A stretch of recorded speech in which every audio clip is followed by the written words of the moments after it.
Around 4 o'clock, they start pulling in. And we filled this lot here. We filled this one. And now they're parking in on top of the grass. How many people do you think, how many cars at least, or people do you think out here? People, say 200 to 300 easy. Usually to run.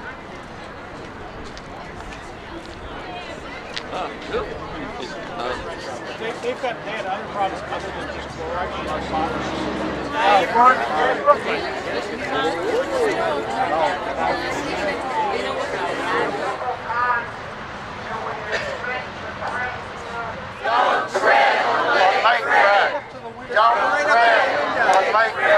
Two of our Lake Frederick residents in Trilogy happened to see that there was a notice in the Winchester Star that said that they were going to have a meeting to talk about the Crooked Run water treatment plant.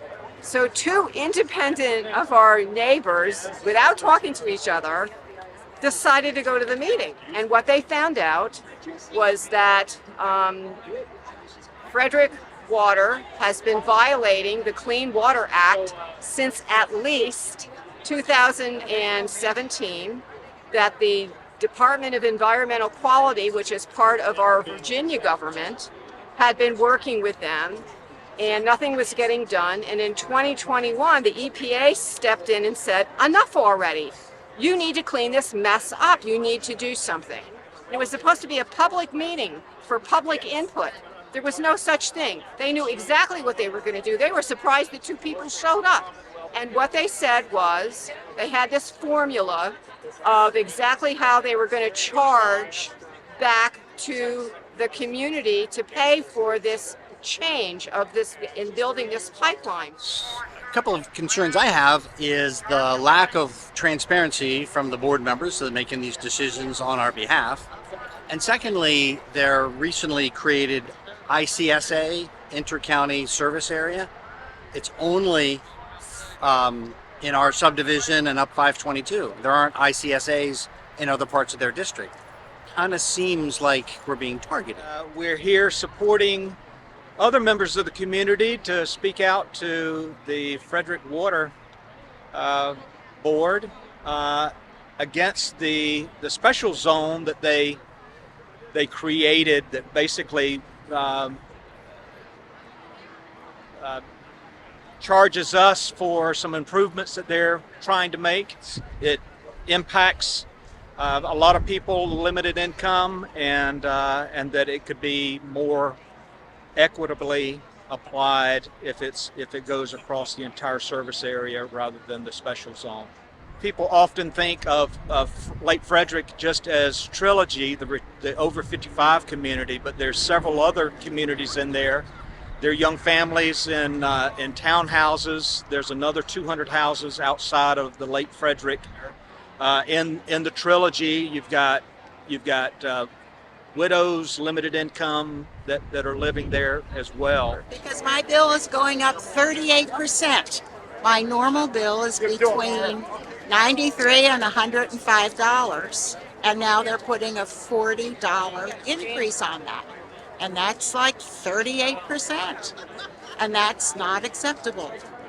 None of the board members are actual Frederick Water users. They live in the county, but they're not users. They live on properties that have septic and wells. The other thing that I'm concerned about is the lack of planning for growth. There are 4 or 5 major developments planned in our area of the county, just South County. And we experienced 2 water shortages last year.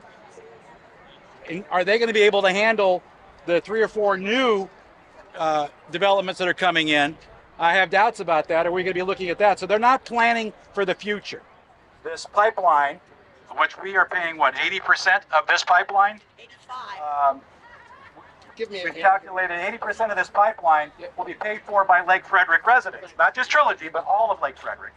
This new pipeline enables them to service new parts of the area that they currently can't service. So we're, in a sense, underwriting their future growth. Don't tread Lake Fred! Don't tread Lake Fred! it's totally unfair for our neighborhood, which only represents about 7% of the entire Frederick water population, to have to pick up all the extra costs for new development and everything else. There's no way we're going to allow that to happen. And supposedly, going back to 2016 at least, they haven't done any good advanced planning for the fact that this county is growing very quickly, has added a lot of employers such as the Amazon warehouse in North Winchester and other large companies, and we're not going to pick up the tab for everything. That's just it. I'm here to support our community, and there are also some questions that really need to be answered. What were the other alternatives that were considered prior to developing or building this upcoming 5-6 mile pipeline? And then one of the other questions that needs to be answered is, what was their justification for arriving at the $20 a month surcharge for the years 1 through 5, and then for years 6 through 10, it bumps up to 45, and then for the next 10 years, it's 55. What was the engineering assessment that caused those rates to go up that much? I'd like to see if there is an engineering assessment that was done to determine what their actual bump up in the cost of running Frederick water. Again, this is definitely a Frederick water issue.